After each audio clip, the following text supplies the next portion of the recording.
Hello, everyone, again. This is Larry Lewis on the Mentors Lounge. Today, I have a very wonderful person, a brother, a friend. We date back to, it will be close to about 30 years now, even more than 30 years, about 30 or 35 years, because that makes this us is sound someone, really old. honestly.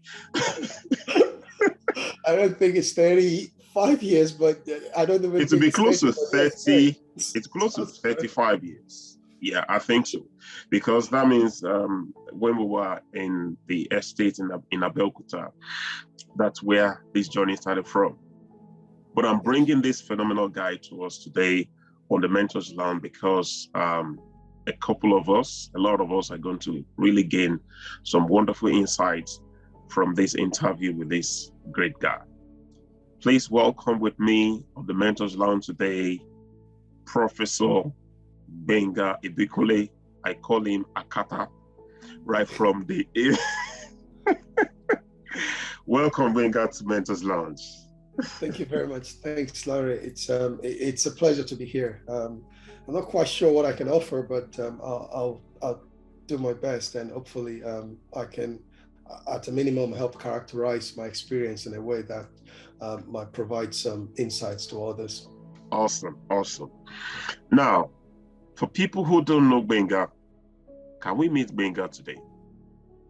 Gbenga is from Ogun State, grown up in Ogun State. But let's hear from the horse's mouth. Let's have just a brief intro. Who is Gbenga Ibikunle? Yes, as you said, I was born in Abeokuta in Ogun State in southwest Nigeria. I grew up there, and I also grew up partly in Lagos.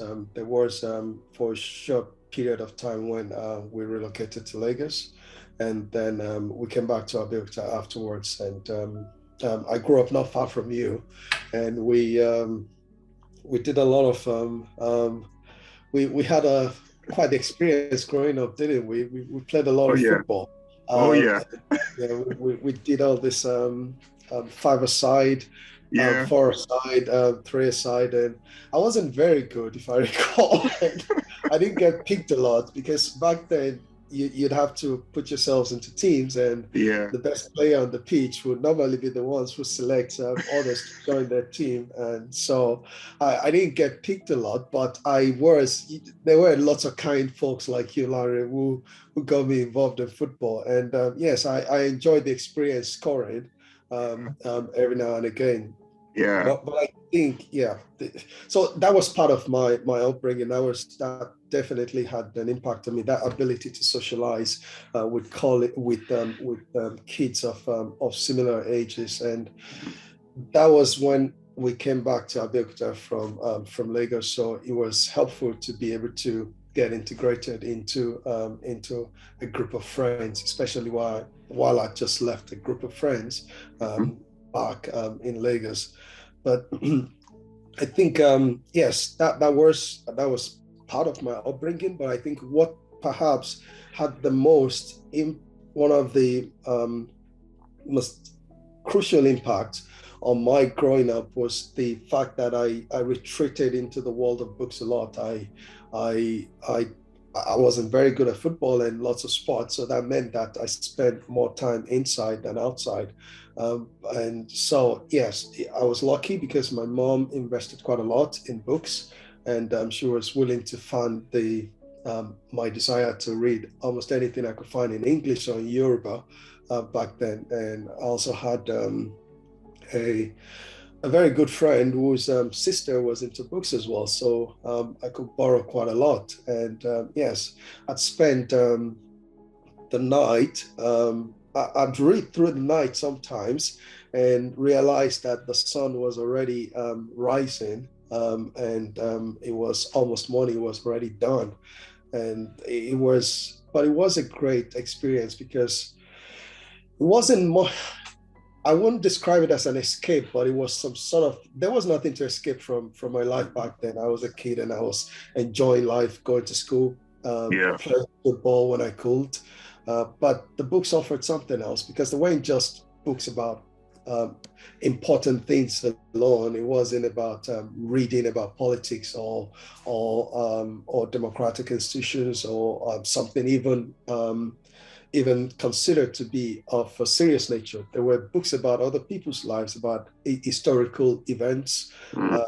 They were mainly novels, but they transported me to different places. They basically made me see different places in my mind's eye, of course. And I guess a part of me had always wanted to be able to go around to those places at some point. So yes, football and reading and growing up in Abeokuta were crucial parts of my life.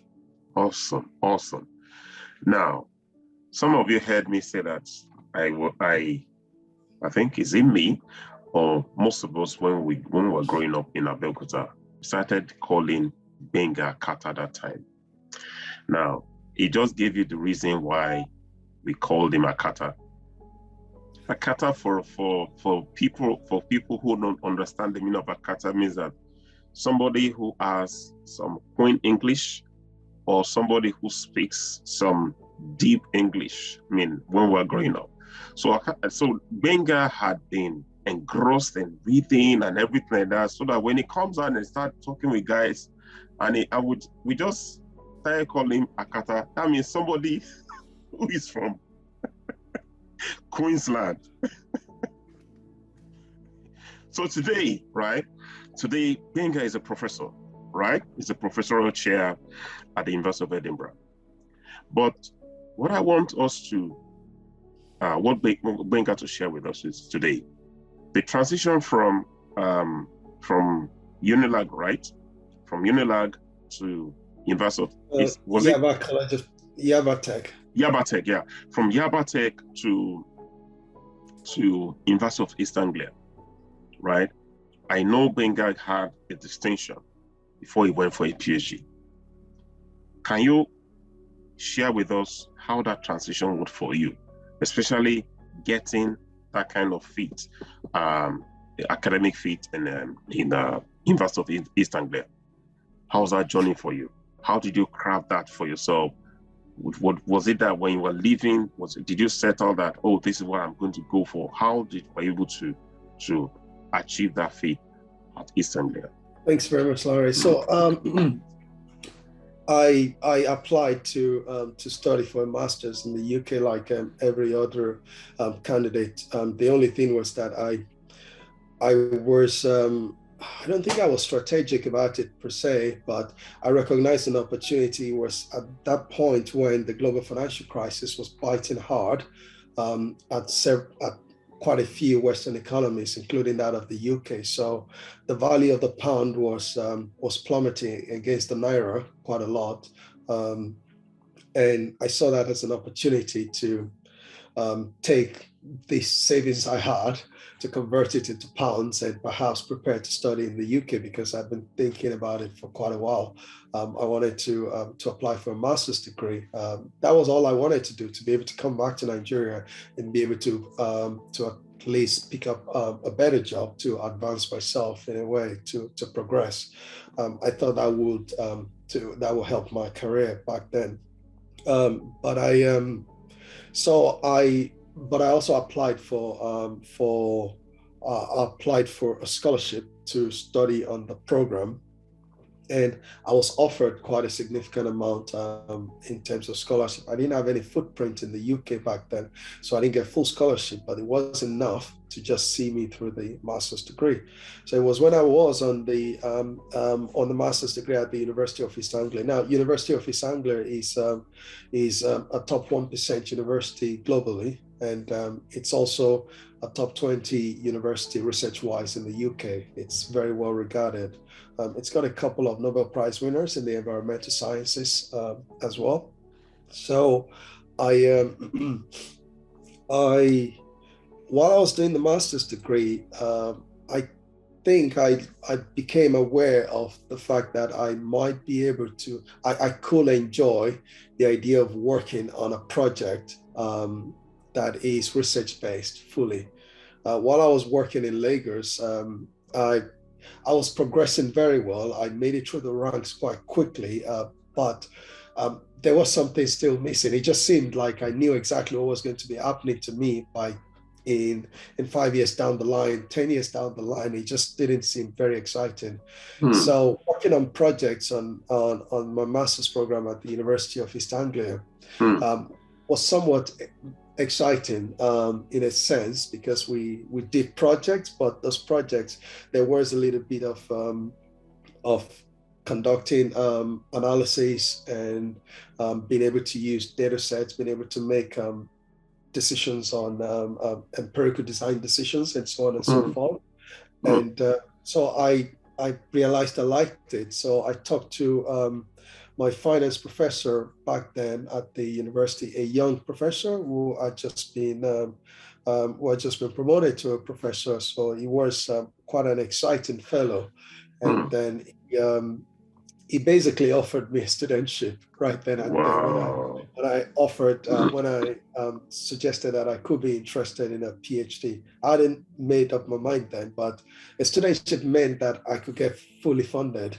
I could get funded, and I didn't have to worry about paying the fees and so on and so forth. And I could also teach in the department as a teaching fellow or teaching assistant, and could develop that way. So basically, for about 3 to 4 years, I could be doing something that I might end up liking. And if I don't, I would have had a master's degree, and I could still return to Lagos and try to pick up my career there where I'd left off.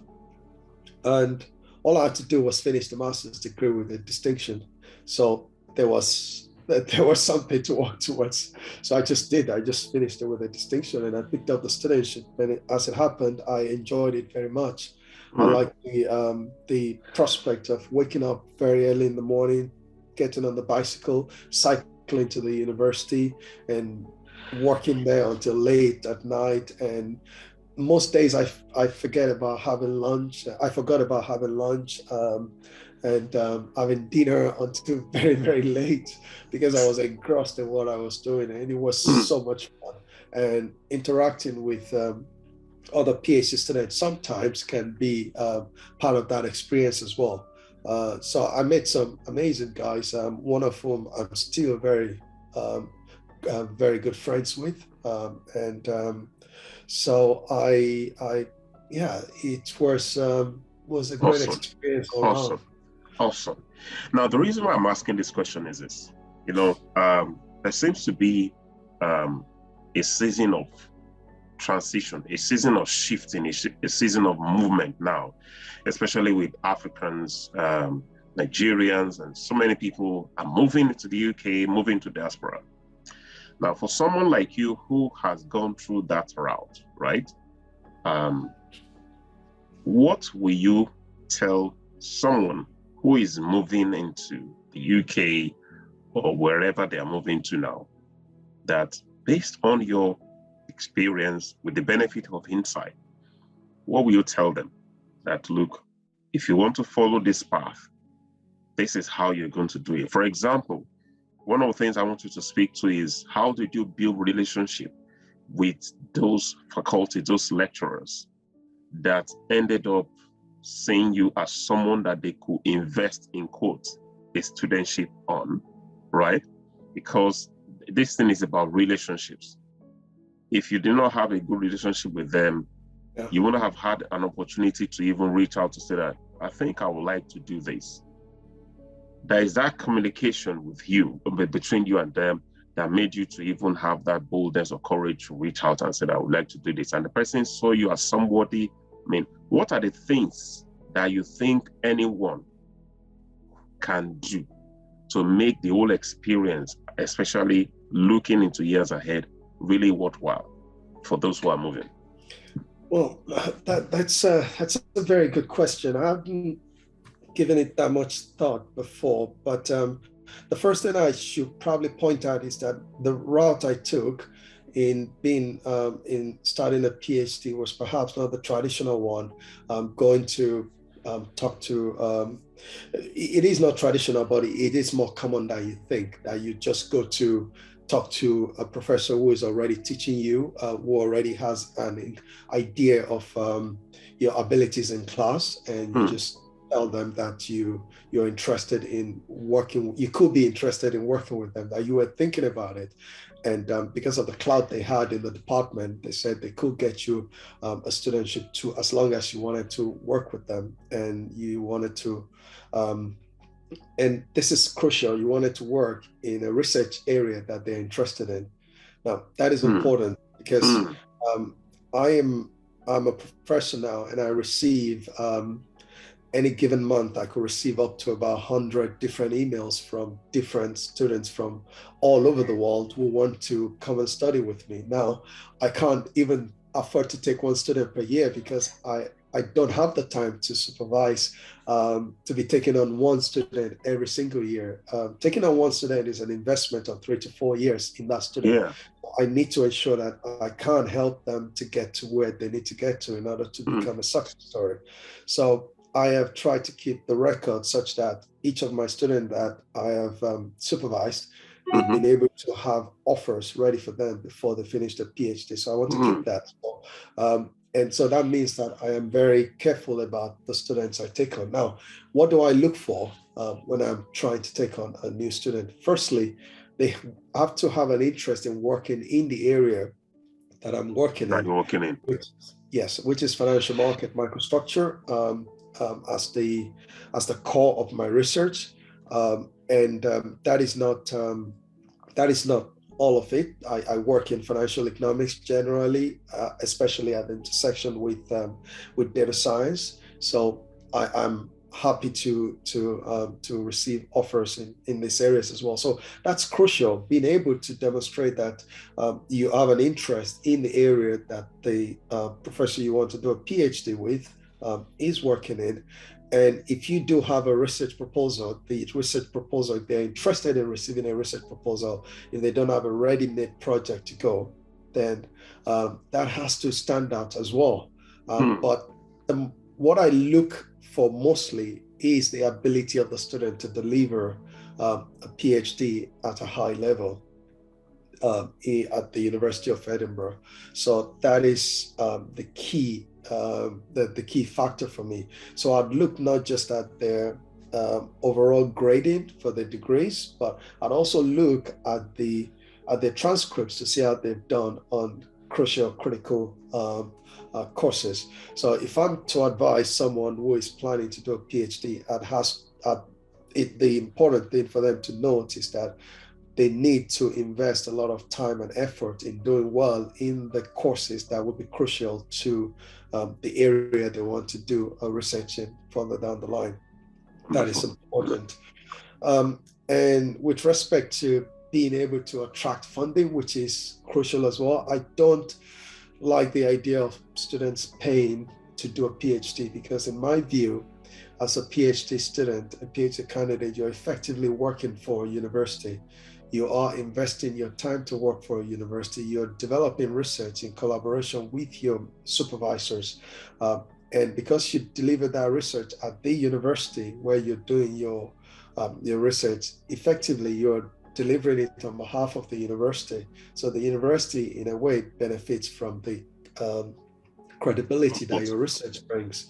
Yeah. So I believe that universities should invest extensively to develop into studentships, and that's why in the course of my career I've helped create I've led the creation of a PhD program in financial technology that is fully funded, that attracts funding from industry partners and also attracts funding from other funding bodies to provide studentships to worthy candidates from all around the world who want to study with us at the University of Edinburgh. So I think that is important. That is crucial. Being able to attract, being able to attract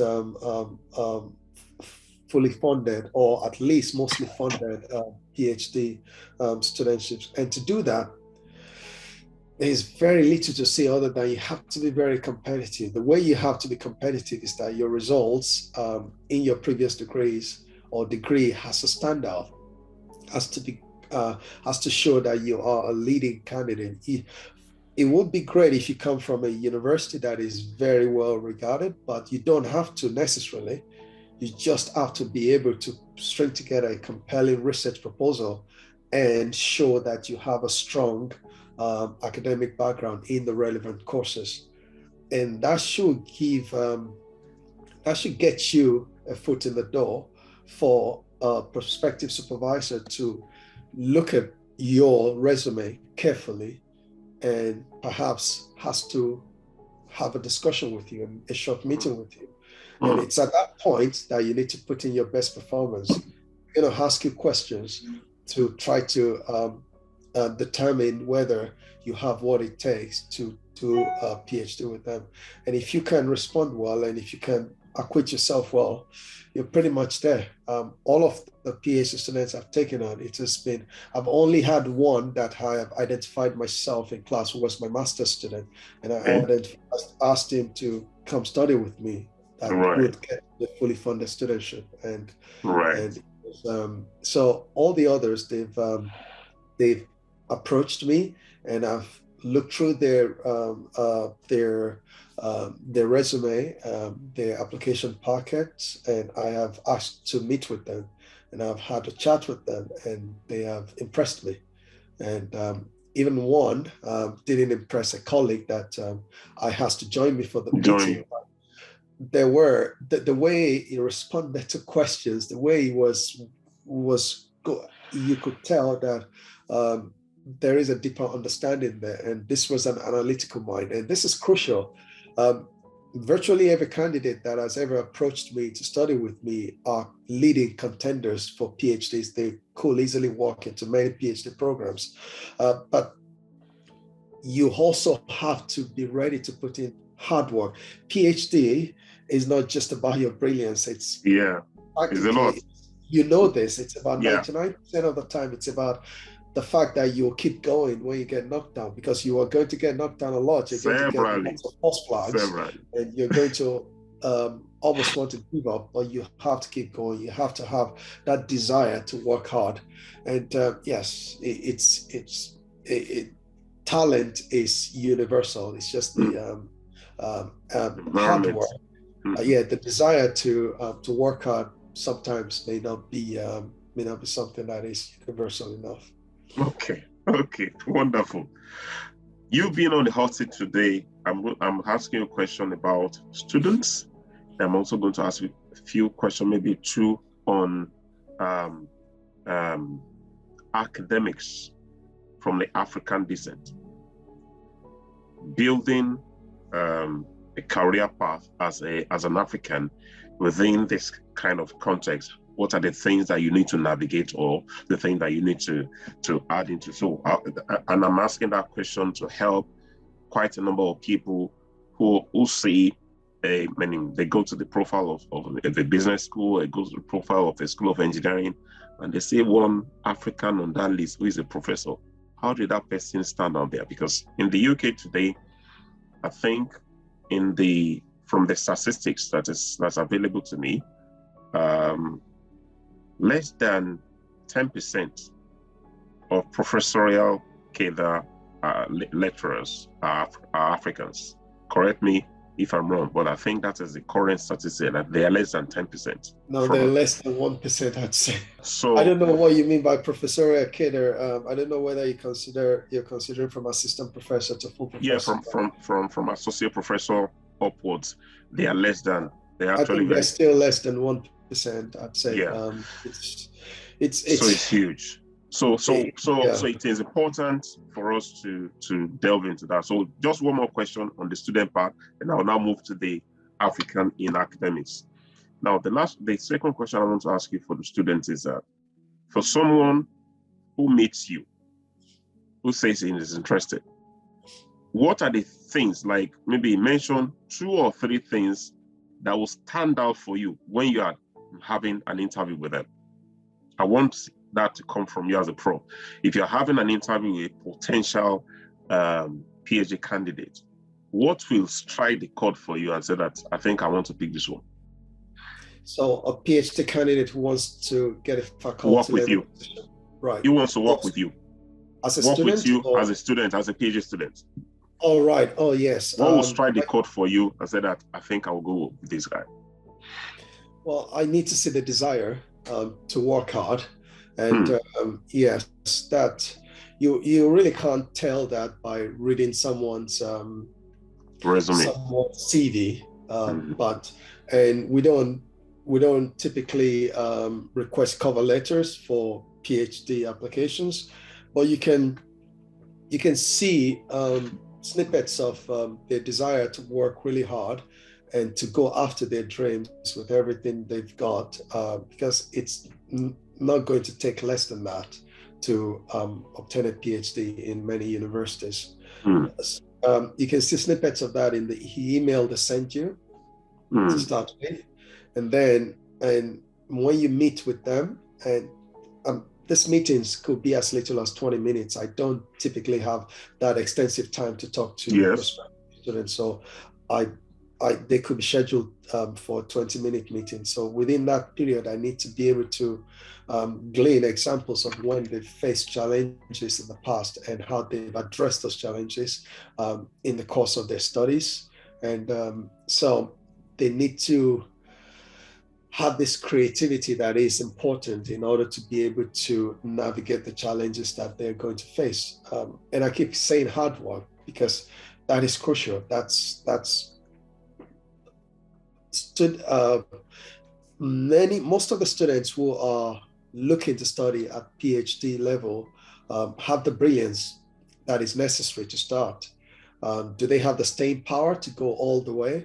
That is the question. Do they have the staying power not to defer this to last for 6, 7, 8, 9, 10 years?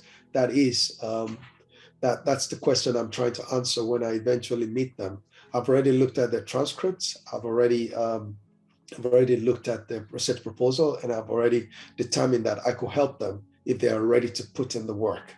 So I now need to determine whether they are the type that will want to put in the work, that there's no sense of entitlement, that they are entitled to this. It is a privilege being able to study in a university like the University of Edinburgh, in any university for that matter, and be aspiring to gain the highest degree possible in whatever field they're working in, which is PhD. So there has to be that recognition, and with that recognition comes a desire to work really hard to achieve the goal. Good. So let's quickly switch to Africans in academics, especially in the UK. What will you advise any academic? You just came in as maybe as a lecturer, whatever level, senior lecturer.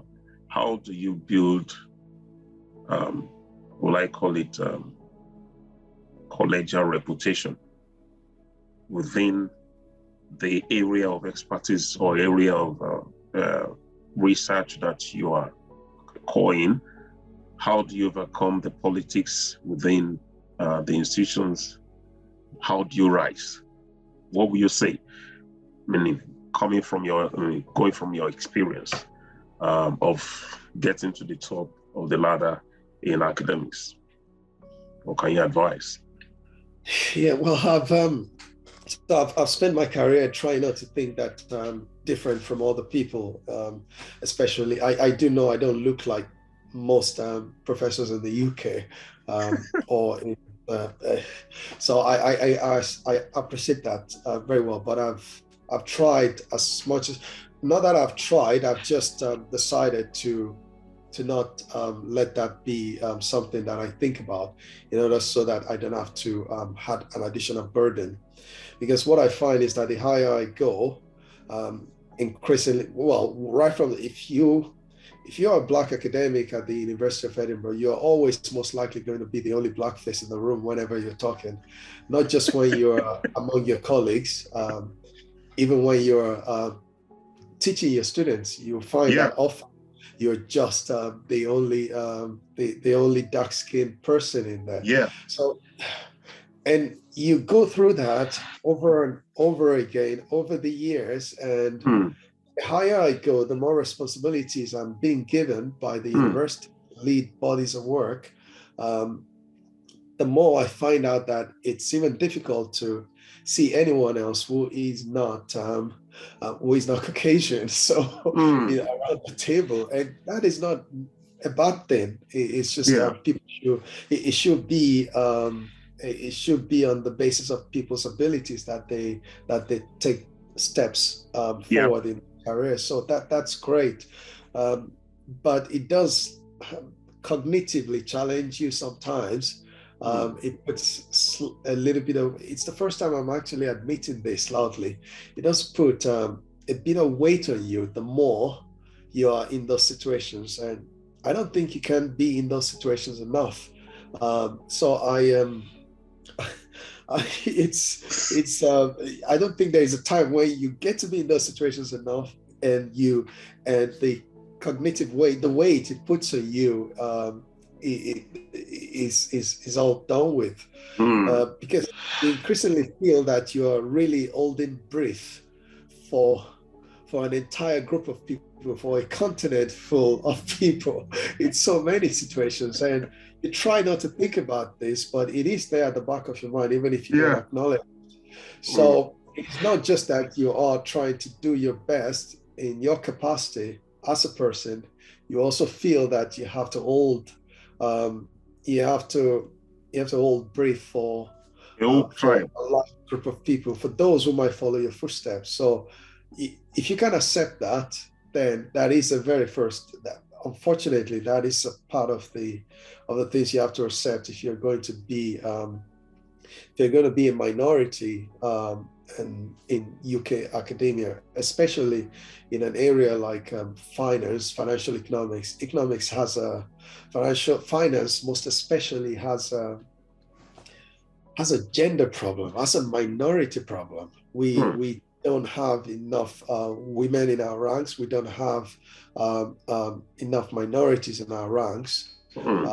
A couple of weeks ago, I was in New York presenting at a conference. I was the only dark-skinned person. I was in New York. New York, that is a very diverse city. Wow. In the United States, that is quite a diverse country, and you not one, because the higher you go in this profession, the more.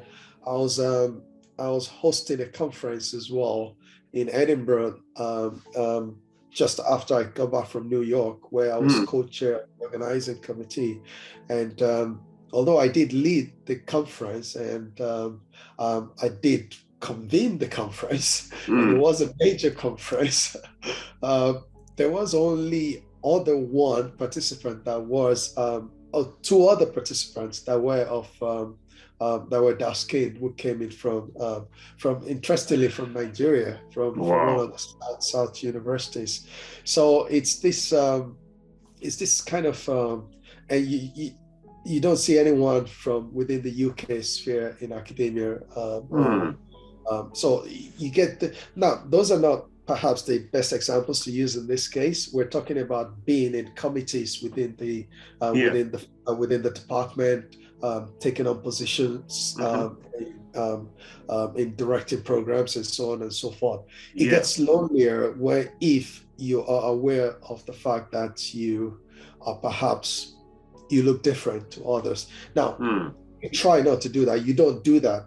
You don't do that, it just doesn't leave the back of your mind in a way. I don't understand why, but I guess everyone feels this way because right from when we were able to socialize as humans, we've always tried to be to conform in order to survive. In order to survive back then, when we were hairy men, you had to conform, or else they will leave you outside of the cave and you'll be consumed by wild animals and so on and so forth. So it's something inbuilt inside us as humans that want us to conform.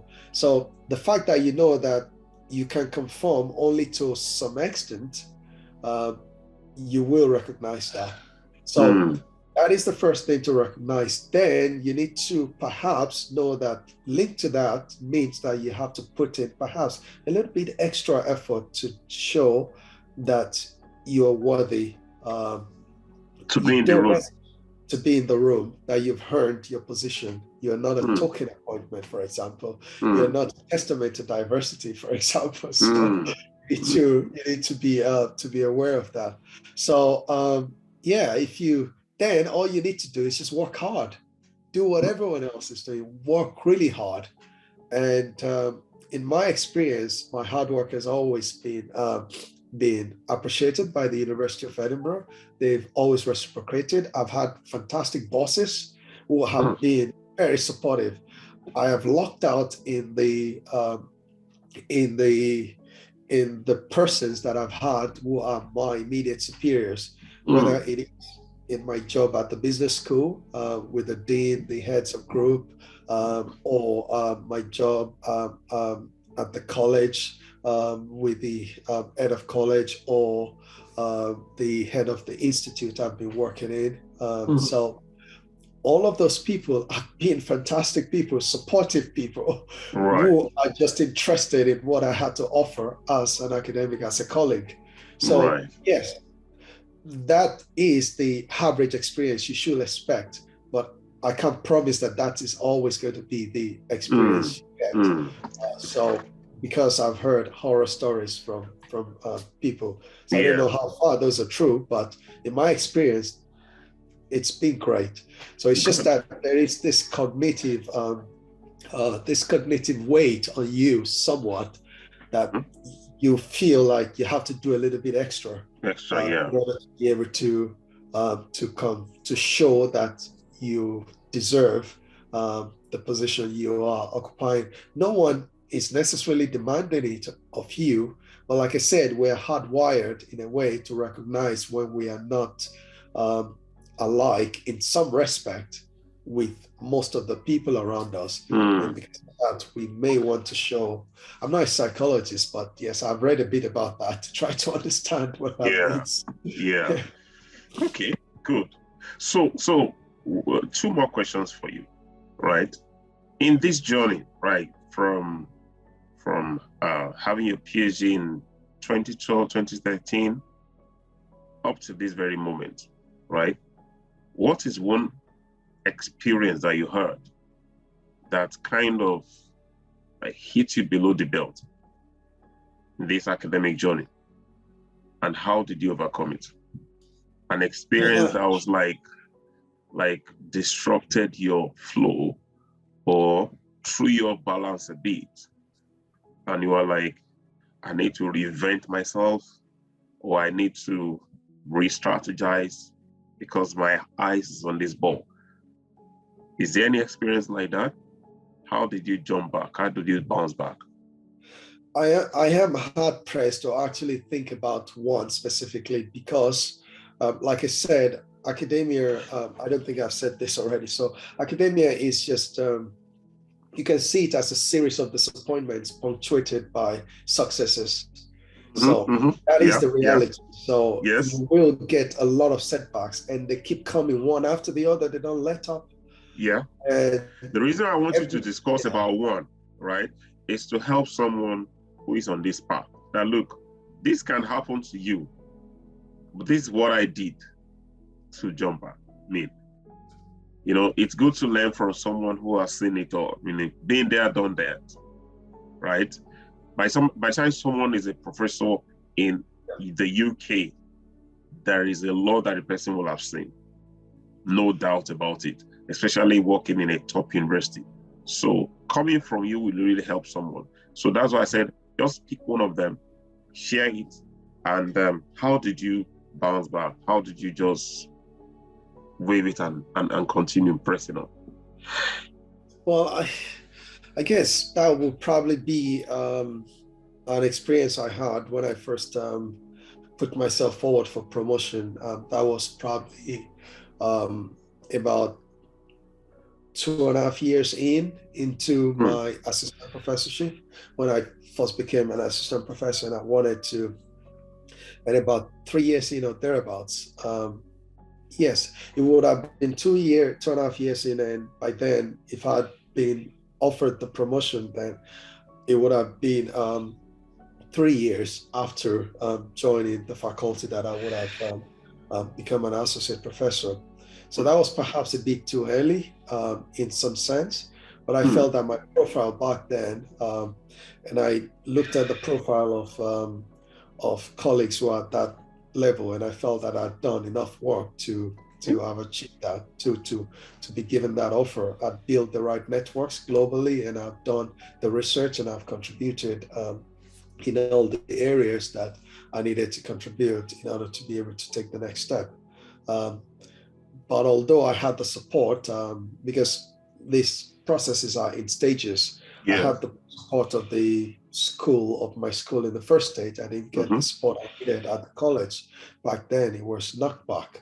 So I was disappointed, of course, but I just did more of the same things, and I went back the next year, and I was offered the position the next year. So, and after that, I was nominated for chair, and I was offered the chair, and the university court created my chair.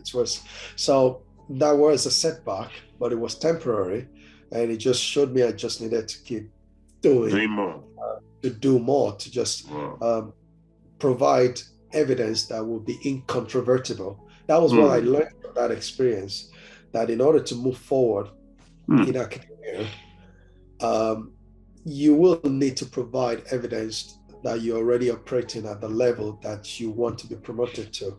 And you have to provide the evidence that cannot be disputed, because we are very interesting beings, academics. We can criticize almost anything. So there will be so you have to just create a watertight case, and you have to map every requirement with what you have done.